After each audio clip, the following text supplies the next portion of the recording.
샬롬, 하나님의 평강이 여러분의 삶에 가득하시길 바랍니다. 즐거운 명절입니다. 해피 추석.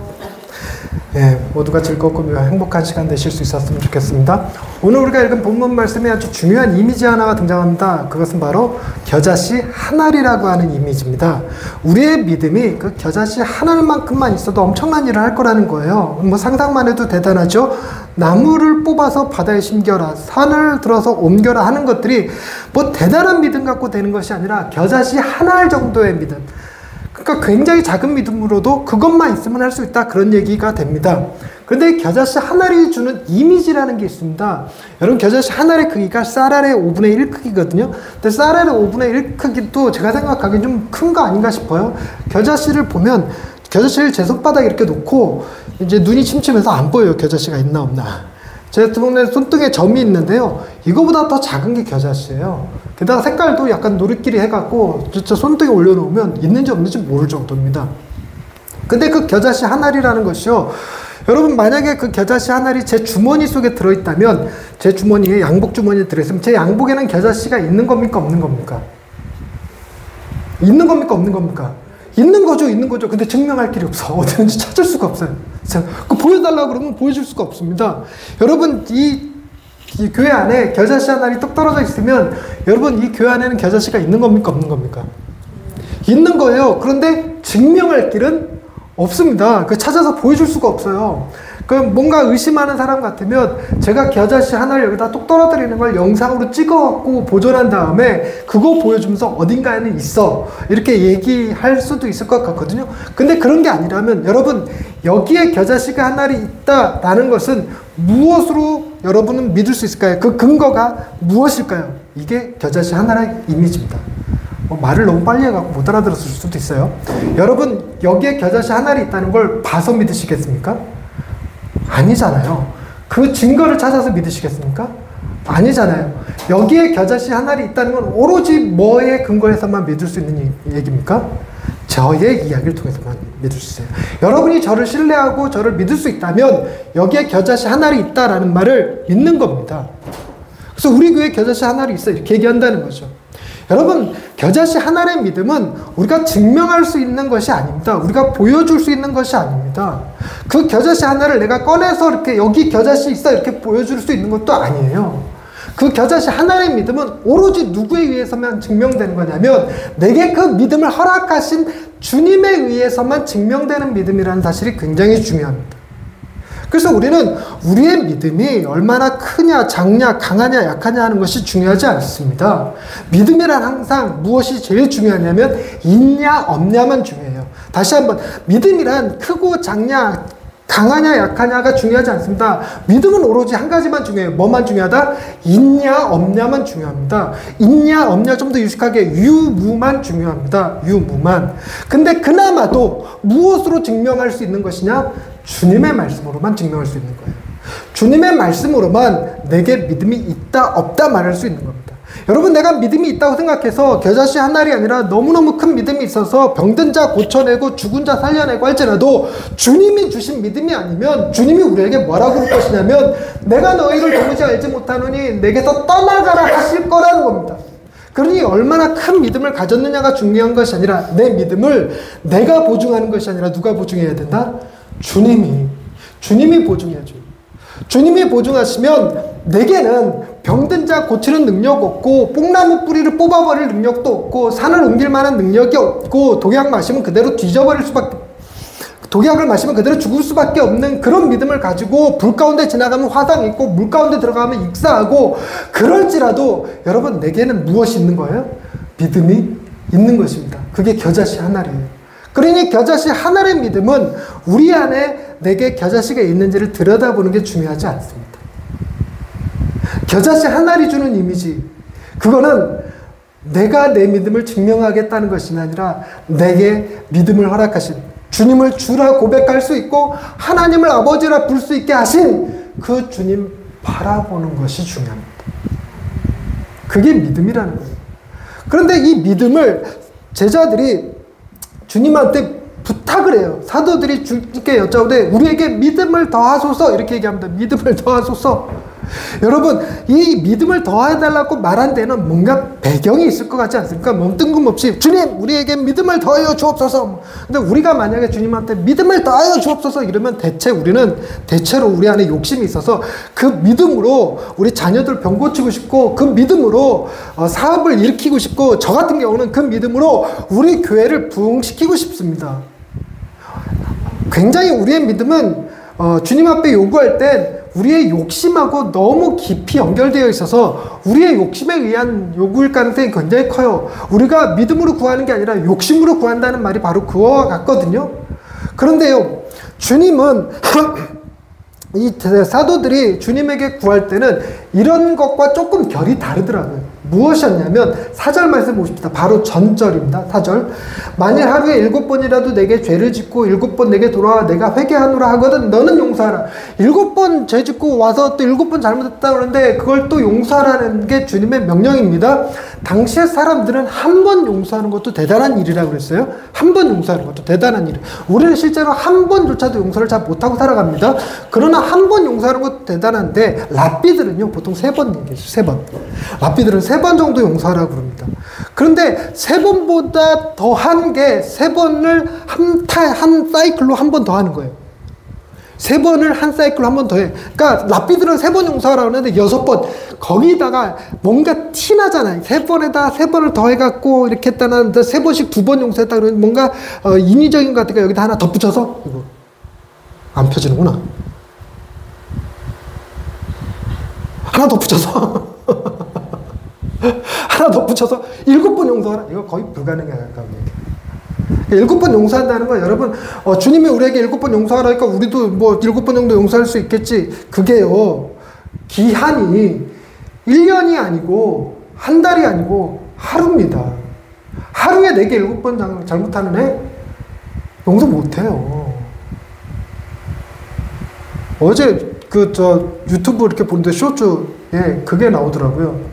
어떤 아가씨가 어떤 청년 아니라 아저씨 같은데 뒤통수를 막 때리는 거예요. 놀라고 딱 들어보니까 모르는 여자한테 때린 거예요. 그러니까 여자가 죄송하다고 자기 친구랑 너무 똑같이 닮으셔갖고 뒤통수가 너무 똑같이 닮으셔갖고 친구인 줄 알았다고.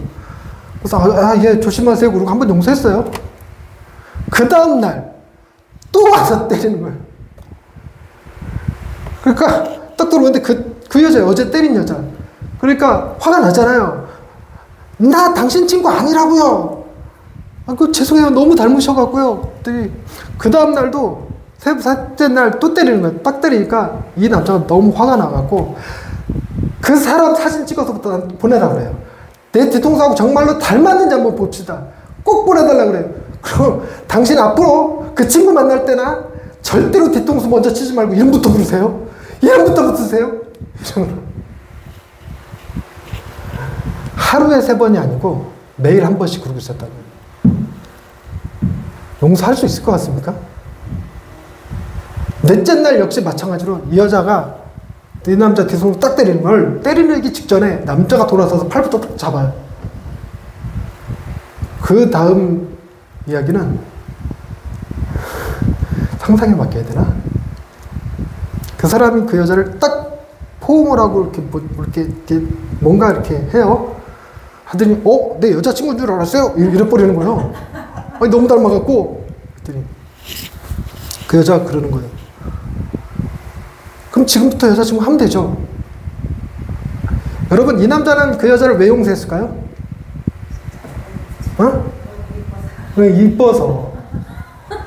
이뻐서. 여러분들이 뒤통수 때리면 바로 고소당합니다.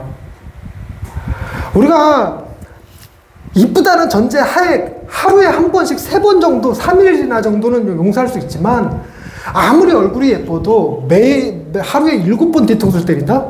용서 못할 일이죠. 그런데 그런 일에 주님이 용서하라고 명하시니까 저 사도들이 그럼 믿음을 주세요. 우리에게 믿음을 더하여 주옵소서. 이렇게 얘기한 겁니다. 그러니까 우리가 다른 사람을 용서하는데도 뭐가 필요하다? 믿음이 필요하다. 믿음이 필요하다. 그러니까 요거 여러분 그 결론까지 가고 다 정답 물어볼 때 여러분이 헷갈리지 않기 위해서라도 잘 따라오셔야 돼요. 믿음은 중요한 게 뭐다? 있다 없다다. 믿음은 크고 작은 게 아니고 강하고 약한 게 아니라 있다 없다가 중요하다. 그나마 있다 없다도 뭐가 더 중요하냐? 주님의 말씀이 더 중요하다. 주님의 말씀이.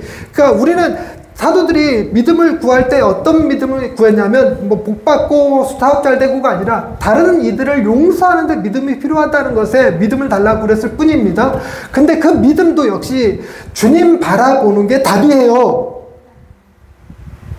여러분, 주님이 우리를 위하여 행하신 그 일을 깨달을 때 우리의 모든 죄를 담당하시고 십자가에 죽으시고 십자가에 죽으실 때도 저들의 죄를 사하여 주옵소서 저들이 하는 일을 알지 못하나이다 라고 말씀하시면서까지 우리의 죄를 중보하시고 돌아가신 그 주님을 바라볼 때 비로소 우리도 다른 사람을 용서할 수 있는 힘이 생깁니다. 즉 용서라고 하는 믿음은 우리 안에서 나오는 것이 아니라 주님 바라볼 때 나옵니다. 그러니까 용서의 측면에서도 여러분 믿음의 핵심은 유무, 그에 더 근본적으로 누굴 바라보는 것? 주님 바라보는 겁니다. 믿음은 주님 바라보는 거예요. 여러분 이 시간에 주님을 바라보실 수 있기를 바랍니다. 우리가 드리는 예배가 주님을 향한 예배이길 바랍니다. 이게 믿음이라는 개념입니다. 그런데 놀랍게도 본문은요, 이 믿음을 뭐하고 연결시켜 버렸냐면 예수님이 무익한 종이라고 하는 개념하고 덧붙여 놨어요. 즉 겨자씨 한 알이라고 하는 이미지와 무익한 종이라고 하는 이미지를 같이 묶어놓고 믿음에 대한 개념으로 설명하고 있다는 겁니다.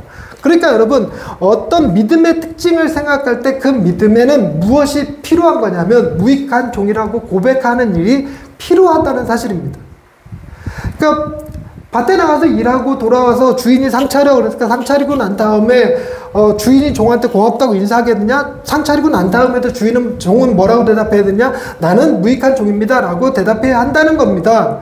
그러니까 주인이 딱 명한 명령에 따르고 그리고도 나는 대단한 사람이 아니라 무익한 종입니다 라고 대답하는 거예요. 여러분 제자들에게 7번이라도 용서하라 그러고 사도들께서 가서 뭐 이렇게 7번 용서한다고 치십시다. 그러고 나서 그들이 해야 될 대답은 뭘까요? 나 용서했잖아. 나 믿음이 이 정도야. 이게 아니라는 거예요.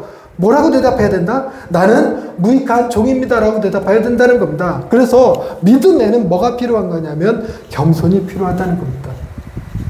여러분 믿음이 크면 클수록 여러분 믿음이 우리를 교만하게 하는 게 아닙니다. 여러분 좀 믿음 좀 있다고 하는 사람들을 보면 제가 그 믿음이 센 사람들, 믿음이 강한 사람들, 뭐 믿음이 크다고 하는 사람들 보면 약간 불편한 느낌이 드는 게 왠지 교만해 보이거든요. 왠지 사람을 좀 내려다보는 기분이 들어요. 특히 그 믿음이 뭐에서 온 경우냐면 40일 금식 기도를 했거나 어디 가서 임파테이션이라고 뭐 위대한 목사님한테 가서 안수 받았다고 하시는 분들, 그리고 자기가 기도해서 귀신도 몇 명 쫓아냈었고 뭐 병든 자도 고쳤고 내 앞에서 절대로 그런 소리 안 하면 좋겠는데 눈도 뜨게 해줬다고 뭐 그러는 사람들, 그런 사람들은 왠지 그 믿음이 뭔가 겸손하고 연결되지 않아요. 근데 주님은 믿음은 바로 이 겸손과 연결되어져야 된다고 얘기하시는 겁니다. 그래서 믿음의 어떤 원리들을 좀 생각해 볼 필요가 있는데 왜 믿음이 겸손과 연결되는 것일까? 여러분 우리가 지금 수요일마다 성경 공부를 하고 있는데 수요일 성경 공부를 하셨던 분들은 되게 잘 아실 거라고 생각하는데 믿음은 우리가 두 가지를 믿는 사실을 믿음이라고 합니다. 첫째는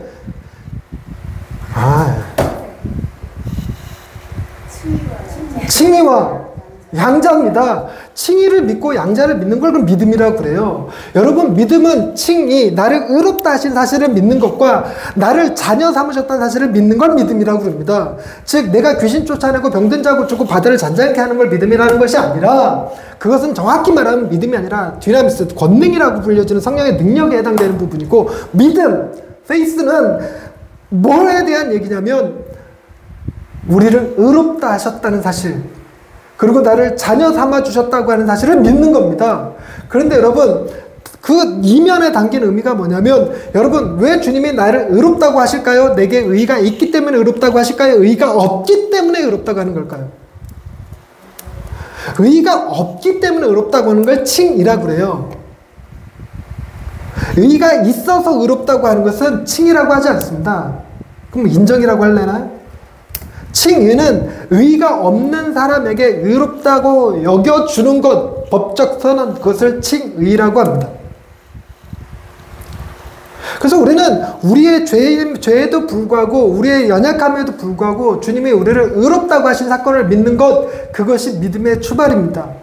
그런데 여러분 단순히 거기서 끝나지 않습니다. 여러분 우리가 복음을 얘기할 때, 십자가를 얘기할 때 많은 사람들이 복음은 우리의 많은 죄가 사함받았다라고 생각하는 데서 끝나요.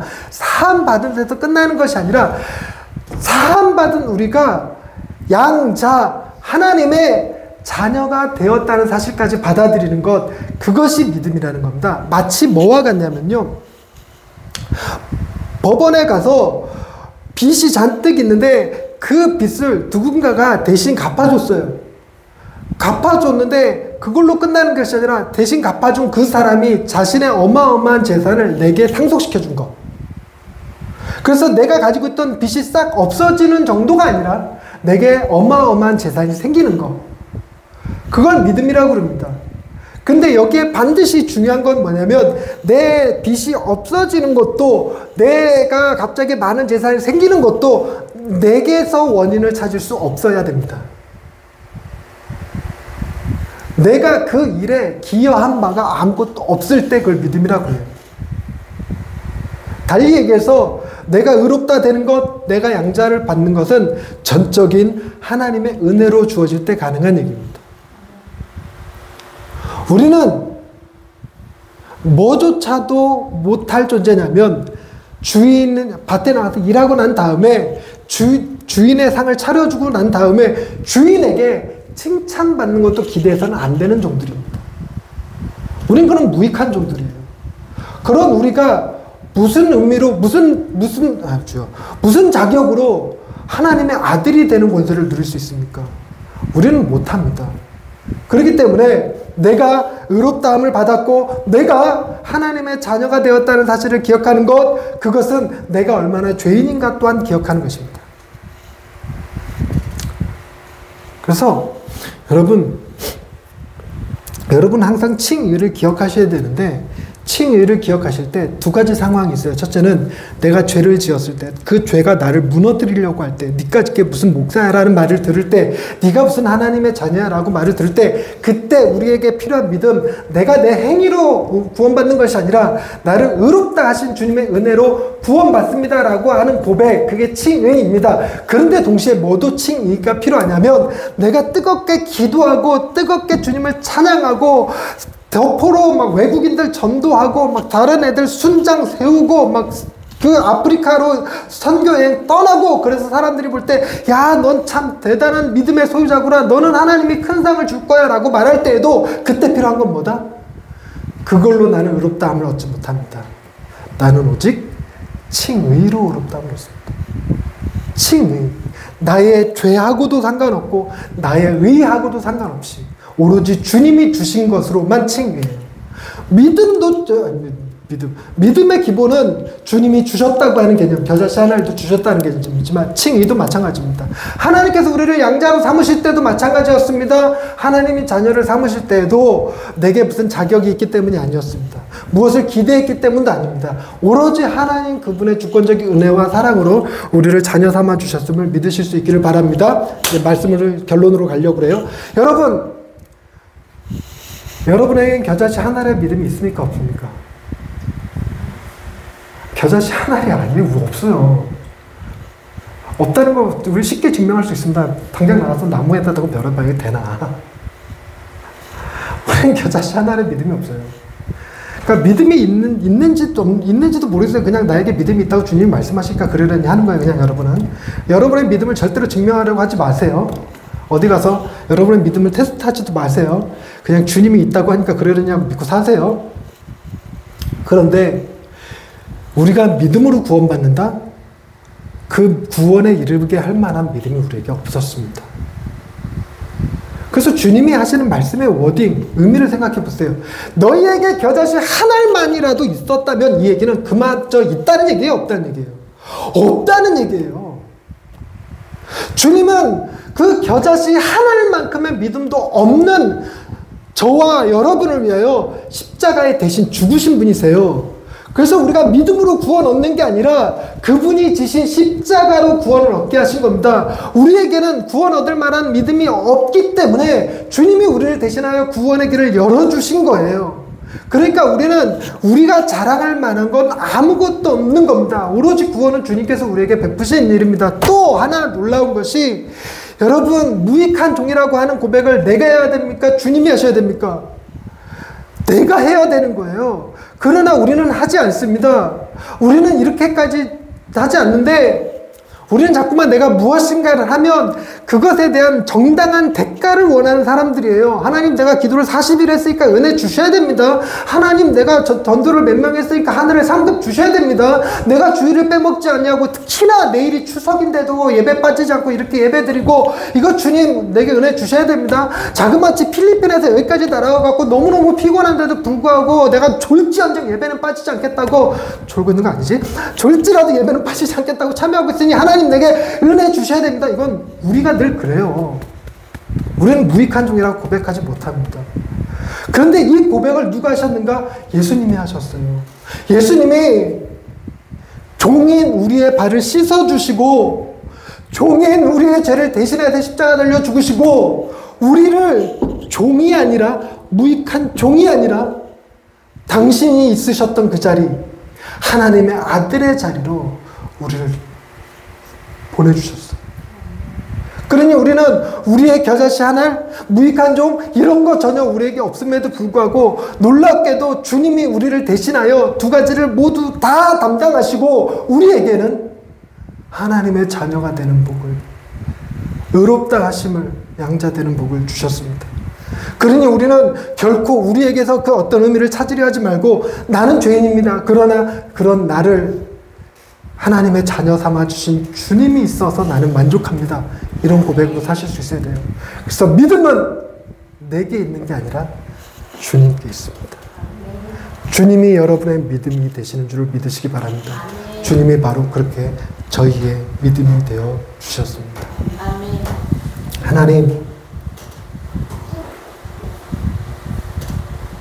우리에게는 겨자씨 하나만한 믿음도 없어서 그 어떤 것도 기도의 힘으로, 말씀의 힘으로 해결하지 못합니다. 그래서 어쩔 때는 억울하게 느껴지기도 하고 어쩔 때는 손해보는 것 같기도 하고 어쩔 때는 답답하여 미칠 것 같을 때도 있습니다. 그런 우리를 주님께서 어리석다 미련하다 하지 아니하시고 우리를 대신하여 친히 구원의 길을 열어주시니 감사합니다. 주님이 나의 믿음이십니다. 주님이 나의 구주이십니다. 그 주님 바라보며 우리도 겸손하게 살아갈 수 있게 하옵소서. 우리를 하나님의 자녀 삼으신 그 은혜를 기억하며 주님의 은혜에 감사하며 살아갈 수 있는 저희들 다 되게 해주옵소서. 예수님의 이름으로 기도드립니다.